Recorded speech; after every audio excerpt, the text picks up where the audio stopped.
कोल्हापूर उत्तर विधानसभा मतदारसंघातील अनेक नाट्यमय घडामोडींनंतर अखेर महाविकास आघाडीकडून अपक्ष उमेदवार राजेश लाटकर हे पुरस्कृत उमेदवार असल्याचं जाहीर केलंय। त्या पार्श्वभूमीवर आमचे प्रतिनिधी इक्बाल रेठरेकर यांनी आज त्यांच्याशी बातचीत केली। यावेळी त्यांनी खासदार शाहू महाराज आणि छत्रपती घराण्याबद्दल कृतज्ञता व्यक्त केली आहे। शहरातील 100 कोटींचे रस्ते गेले कुठे असा सवाल उपस्थित करत राजेश क्षीरसागर यांचं आव्हान वाटत नसल्याचं सांगत लाटकर यांनी शहराच्या विकासाचा मुद्दा घेऊन मतदारांपर्यंत जाणार असल्याचं सांगितलंय। कोल्हापूर उत्तर विधानसभा मतदारसंघात आपण अनेक राजकीय घडामोडी पाहिल्या। यानंतर आता अपक्ष उमेदवार म्हणून राजेश लाटकर हे निवडणुकीच्या रिंगणात आहेत आणि त्यांना आता महाविकास आघाडी आणि काँग्रेस पुरस्कृत म्हणून उमेदवारी आता जाहीर झालेल्या आहेत आणि त्या पद्धतीनं त्यांना पाठिंबा देखील देण्यात आलेला आहे आणि या संदर्भातच आपण त्यांच्याशी अधिक बोलणार आहोत। माझ्यासोबत आहेत राजेश लाटकर, जे उत्तर विधानसभा मतदारसंघाचे अपक्ष उमेदवार आहेत आणि एकूणच काँग्रेस पुरस्कृत आणि महाविकास आघाडी पुरस्कृत उमेदवार आहेत। एकूण त्यांच्याकडून आपण कशा पद्धतीने प्रचाराची रणनीती असणार हे जाणून घेऊया। काय सांगा? धन्यवाद। नमस्कार।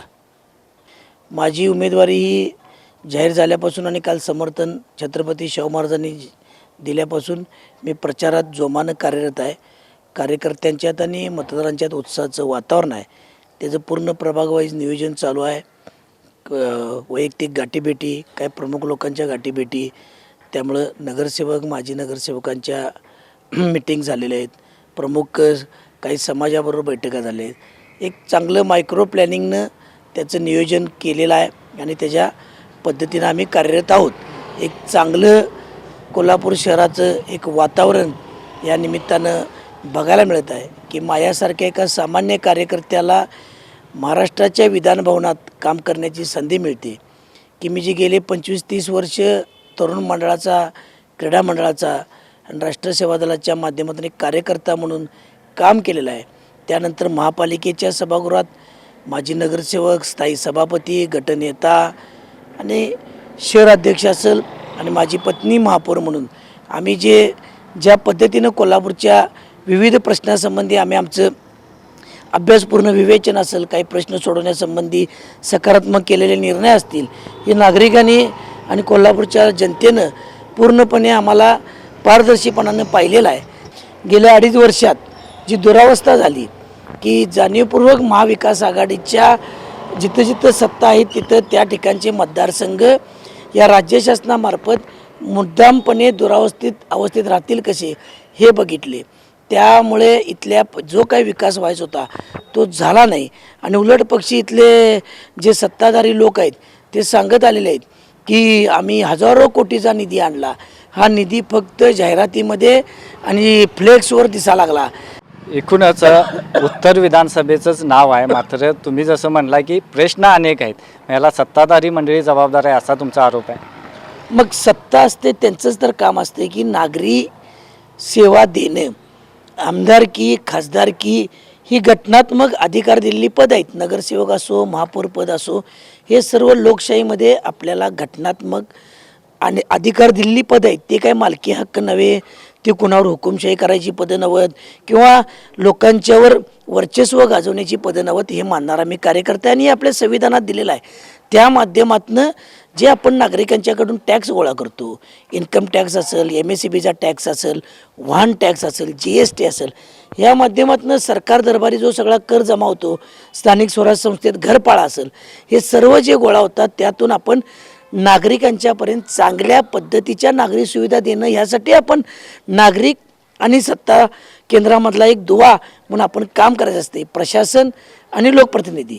पण इथं काय दिसलंच नाही, फक्त हजारो कोटींचे आकडे, वेळोवेळी मोठे मेळावे। म्हणजे एकूणच आता 100 कोटीचा निधी कोल्हापूर शहरासाठी आलेला आहे, त्याची कुठं रस्ते दिसत नाही, जसे की तुम्ही म्हटला विकास कुठं दिसत नाही, हजारो कोटी रुपये दिसतात, म्हणजे 100 कोटीचा निधी आला मात्र रस्ते कुठे शहरात दिसत नाही। हेच तर वास्तव कोल्हापूरकर बघायला लागलेत। आम्हाला उघड्या डोळ्यानं आमची फसवणूक का करत आहेत आणि आमची कोल्हापूरची जनता ठामपणे उघड्या चौकात उभारून प्रश्न विचारणारी जनता आहे।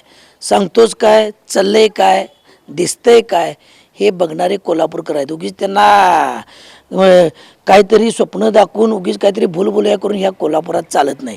100 कोटी मोजायचे कसे, त्याचे रस्ते कुठं आहेत, त्या रस्त्यामधून काय काम झालं हे तर दाखवावं. एक तरी रस्ता नीट पूर्ण आहे का निधी मंजूर होतो, वर्क ऑर्डर होते आणि त्यानंतर काम का खोळंबतं, ह्याच्या पाठीमाग काय अर्थपूर्ण अर्थ आहे हे कोल्हापूरकर चांगलं जाणतात. मग तुमचा अर्थपूर्ण चर्चेसाठी कोल्हापूरकरांनी आपली कंबरड मोडून घ्यायची, आपल्या गाड्या खराब करायच्या, ज्येष्ठ नागरिकांनी चालायची मुश्किल झाल्या, लहान मुलांनी रस्त्यावरून खेळायचं मुश्किल झाले, गाडी चालवायची मुश्किल झाल्या. लाखो पर्यटक आमच्या आई जगदंबेला नमस्कार करण्यासाठी आपल्या भक्तिभावाने येतात. ते जाताना म्हणायला लागले हे काय कोल्हापूरची अवस्था झाल्या. एकूणच सर्व राजकीय घडामोडी उत्तरमध्ये घडल्या हे सर्व जनतेने पाहिलेलं आहे, महाराष्ट्राच्या जनतेने पाहिलेलं आहे. मात्र ज्या प्रकारे आता तुम्ही काँग्रेस पुरस्कृत आणि महाविकास आघाडी पुरस्कृत उमेदवार झालेले आहेत, 2014 2019 हे सर्व जर राजकीय गणितं जर बघितलीत की ज्या ठिकाणी सतेज पाटील साहेबांनी ज्या ठिकाणी पाठिंबा दिलेला आहे त्या ठिकाणी उमेदवार निवडून आलेले आहेत. जसे की 2014ची लोकसभा निवडणूक, 2019मध्ये झालेली चंद्रकांत जाधव ही विधानसभा निवडणूक आणि त्याच्यानंतर पोटनिवडणूक झालेली. आत्ता मात्र सतेज पाटील साहेबांनी तुम्हाला देखील पाठिंबा दिलेला आहे, काय वाटते तुम्हाला? कोल्हापूर जिल्ह्याच्या राजकारणात सतेज उर्फ बंटी पाटील साहेबांचं नियोजन म्हणजे मायक्रो प्लॅनिंग आणि त्यांचं नियोजन बघून अखंड राज्यात त्यांचा आदर्शवत नेतृत्व म्हणून आज नावलौकिक आहे. त्यांनी कोणतीही निवडणूक हातात घेतली की ती निवडणुकीमध्ये यश हे मिळणारच, हे कोणीही कोल्हापूर जिल्ह्याने राज्यातलं कोणी तुम्हाला सांगेल. मग तुम्ही म्हटला तसं 2014चं धनंजय महाडिकांना खासदारकीला दिलेला पाठिंबा असेल, त्यानंतर 2019ला आमचं ठरलं आहे म्हणून संजय मंडलिक साहेबांना दिलेला पाठिंबा असेल, त्यानंतर झालेल्या विधानसभामध्ये चंद्रकांत जाधव अण्णांना दिलेला पाठिंबा असेल, त्यानंतर झालेल्या निवडणुकीमध्ये जयश्रीताई जाधवना दिलेला पाठिंबा असेल आणि आत्ता गेलेल्या लोकसभेच्या निवडणुकीमध्ये छत्रपती शाहू महाराजांना दिलेला पाठिंबा असेल. आणि ते जे नियोजन केलं, देशात लाट होती एका विचाराची, पण कोल्हापूर नगरीमध्ये आणि जिल्ह्यामध्ये पुरोगामी विचारानं ती लाट थोपवली आणि छत्रपती शाहू महाराजांना लाखो मतांनी निवडून दिलं. ह्यामध्ये मध्यवर्ती जी स्पाईन कॉर्ड होती ती बंटी साहेबांच्या नियोजनाची होती आणि मग सर्व त्यामध्ये इंडिया आघाडी आणि महाविकास आघाडीचे घटक पक्ष खांद्याला खांदा लावून लढले.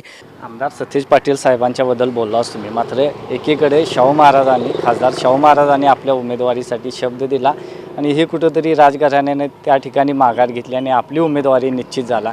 शाहू महाराजांच्या या मोठेपणाबद्दल काय सांगा? नाही, ह्या बाबतीत तर मी जेवढं म्हणजे शाहू महाराजांच्या ह्या निर्णयाला शतशः सलामच आहे. हे छत्रपती शाहू महाराजच करू शकतात.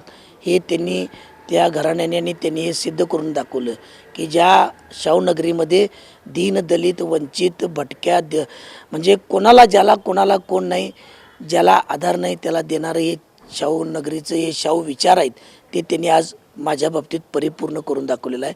त्यांच्या या निर्णयाला खरंच आम्ही असेल, आमचे सर्व कार्यकर्ते असतील, यांच्यामार्फत मनपूर्वक आम्ही आभारी जाऊ. एकूणच खासदार शाहू महाराजांनी त्याबाबतचं पत्र देखील काढलेलं आहे की आपण निवडणुकीच्या रिंगणातनं का माघार घेतले, आता मात्र कुकरची शिट्टी व्यवस्थित होऊ द्या, डाळ व्यवस्थित शिजवा, असं देखील त्यांनी काल एक काँग्रेस कमिटीमध्ये बोलले. हो, त्यांनी मला एकदम आनंदपूर्वक आशीर्वाद देताना मी त्यांचा आशीर्वाद घेतला. त्यावेळी सांगितलं, राजेश, मला कुकरची डाळ शिजून चांगलं पंचपक्वान तयार करून मुंबईच्या विधानभवनात गेलंच पाहिजे, अशा पद्धतीनं त्यांनी मला आशीर्वाद दिले आणि एक कुकर चांगला मला दिसला पाहिजे ह्या विधानभवनामध्ये, अशी त्यांनी मला काल मला त्यांनी आशीर्वाद दिले.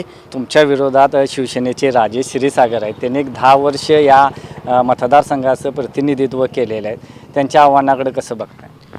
ना, त्यांनी आता एक 10 वर्ष शिवसेना भाजपचे ते एक आमदार म्हणून त्यांनी काम केलं. त्यानंतर महाराष्ट्र राज्य नियोजन मंडळाचं माननीय उद्धव ठाकरे साहेबांनी त्यांना निवडणुकीत तिसऱ्यांदा पराभूत झाल्यानंतर ठाकरे घराण्यांशी प्रामाणिक राहिलेले कार्यकर्ते म्हणून त्यांना ती पद दिलं होतं. 15 वर्ष त्यांनी कोल्हापूरसाठी काम काय केलं ते त्यांनी अधिकारवाणीनं ते करून दाखवलेलं होतं. आता त्यांच्या आव्हाने निवडणुकीमध्ये कुणाचं कसं असतं, आव्हाने काही कुणाचं असतं का नसतं हे मतदार ठरवतात आणि जे मतदार बघत असतात कोण काय वागले, कोणी काय काम केले, कोणाचा व्यवहार कसा आहे, कोण कशा पद्धतीनं समाजासमोर जातो हे सगळी जनता बघत असते. आणि कोल्हापूरची जनता तर स्वाभिमानी जनता ह्यात पूर्णपणे पारंगत आहे. त्यामुळे त्यांनी कोणत्याही पद्धतीनं माझ्यासारख्या कार्यकर्त्याला कमी लेखणार नाहीत. मला पूर्णपणे उचलून धरून ते मुंबई विधानभवनात पाठवून कोल्हापूरचे जे प्रश्न आज कशा पद्धतीनं रेंगाळलेले आहेत आणि कशा वृत्तीमुळे रेंगाळलेले आहेत हे ओळखून ते मला चांगलंच पाठबळ देतील आणि आपलं बहुमोल मत प्रेशर कुकर समोरील बटन दाबून प्रचंड मताने मला विजय करतील ह्यामध्ये मला शंका वाटत नाही. प्रेशर कुकरची विजयाची शिट्टी वाजणार 23 तारखेला, काय विश्वास वाटतो? नक्कीच प्रेशर कुकरची शिट्टी ही वाजणार म्हणजे वाजणार. तर हे होते तर कोल्हापूर उत्तर विधानसभा मतदारसंघातील उमेदवार राजेश लाटकर आणि प्रचाराला देखील त्यांनी सुरुवात केलेली आहे. एकूणच काँग्रेस आणि महाविकास आघाडी पुरस्कृत त्यांची आता उमेदवारी आहे आणि एकूणच विजयाची खात्री देखील त्यांनी व्यक्त केलेली आहे. जे काय प्रेशर कुकर त्यांचं चिन्ह आहे आणि निश्चितच विजयाची शिट्टी देखील वाजेल असा विश्वास देखील त्यांनी व्यक्त केलेला आहे. एस न्यूजसाठी कॅमेरामन जितेंद्र शिंदेसह इक्बाल रेटरेकर.